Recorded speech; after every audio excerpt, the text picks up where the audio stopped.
What's up, Bruins fans? I'm here to give you the latest info on your beloved Boston Bruins. Today's video, I'm going to talk about the aftermath of the Ullmark trade, Bruins sign a goalie, we got new uniforms for next year, and Jeff Skinner is about to be an option for the Boston Bruins. Let's get into it.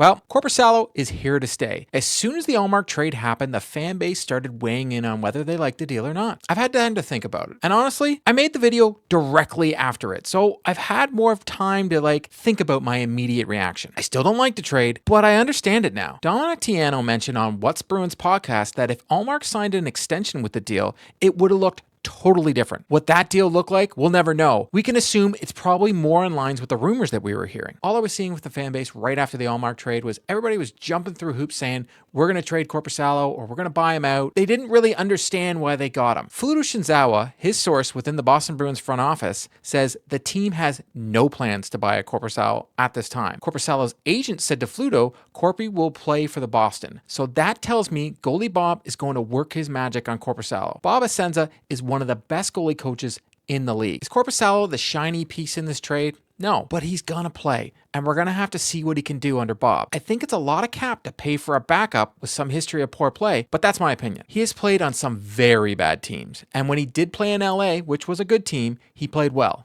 I really want Korpisalo to be good and a capable backup, but if it isn't him, cost to send him down to the minors or even to buy him out isn't that big of a deal. He's a low-risk acquisition and a high reward if he plays well. The deal offers some cap flexibility, which hopefully the Bruins can use to sign a center or two this summer. Now let's talk about the fourth-line center, Mark Kastelic. Now, I don't know if I'm saying that correctly. I'm really trying to hear other people say it, but that's when I'm going to go. Kastelic, he's a prototypical Boston Bruin, and I think he will become a fan favorite for his style and his play instantly. He doesn't back down from a fight. He's good on faceoffs. He was a captain in junior, so he has leadership qualities, and his teammates have nothing but nice things to say about him. He has a minimal cap hit. And Connor Ryan did a breakdown of him, and here are some points from Connor and his article. Kastelic does give Boston some of the coveted blend of speed and size that Cam Neely identified as missing element of the Bruins roster during the last season media availability in May. Obviously, this game is fast, and we're not as fast as we'd like to be, Neely acknowledged last month, adding, maybe a little faster, and we'd like to see a little bit more 50-50 puck battle wins. That's an area where we have to want the puck more than the other team. Kastelic is a big body at 6'4" and 226 pounds,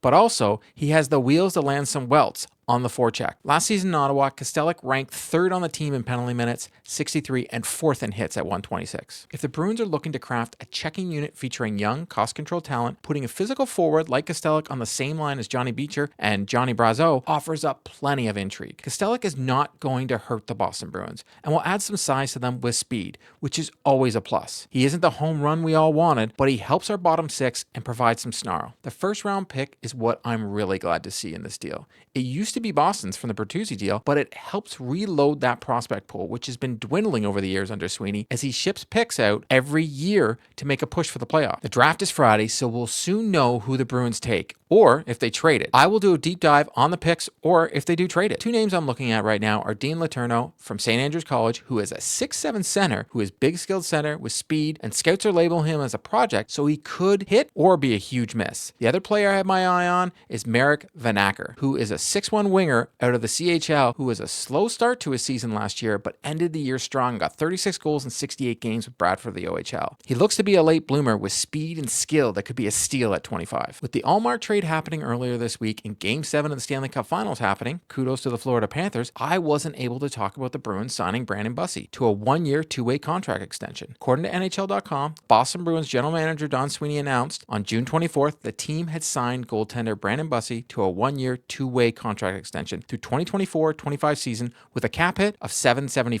Bussi, 25, appeared in 41 games with Providence in 2023-24, recording a record of 23-10-5 with a 2.67 goals against average and a .913 save percentage. A 6'5", 218-pound goaltender has appeared in 78 career AHL games with Providence, recording an overall record of 48-17-9 with a 2.55 goals against average and a .918 save percentage. The South Beach, New York native was originally signed by Boston as a free agent in 2022. Honestly, I'm a little confused by this deal as it happens the day before they acquire Korpisalo.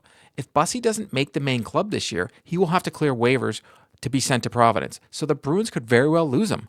Obviously, Sweeney knows what he's doing, but I have a gut feeling here he might get claimed on waivers. His numbers last year in Providence were fantastic, and a lot of us here in Bruins land, we all thought he was going to be the backup if they moved Ullmark. The next story is the Boston Bruins kind of have a new jersey. Well, this will be a quick hit, as Fanatics, the new jersey makers this year, revealed what the Boston Bruins jersey will look like this year. They did a huge presentation on the internet about how it's stitched, so hopefully nothing like this will happen like it did with the MLB. The Bruins will be returning to the jerseys from the 22-23 season. I personally would love to see them bring back the look from the late 80s, early 90s with the new crest, but it is rumored the Bruins will have a new jersey in 2025, so fingers crossed. Let me know in the comments, though, your favorite Bruins jersey. I talked about this earlier last week, saying there was a possibility of Jeff Skinner being bought out. Well, the Hockey News is now reporting that according to multiple reports, including one from Chad Dynamics of the Expected Buffalo, the Sabres are going to be buying out Skinner. The former Calder Trophy winner had 3 more seasons on his current contract, which carried an annual cap hit of $9 million. The now 32-year-old winger is coming off a 24-goal season where he averaged 16 minutes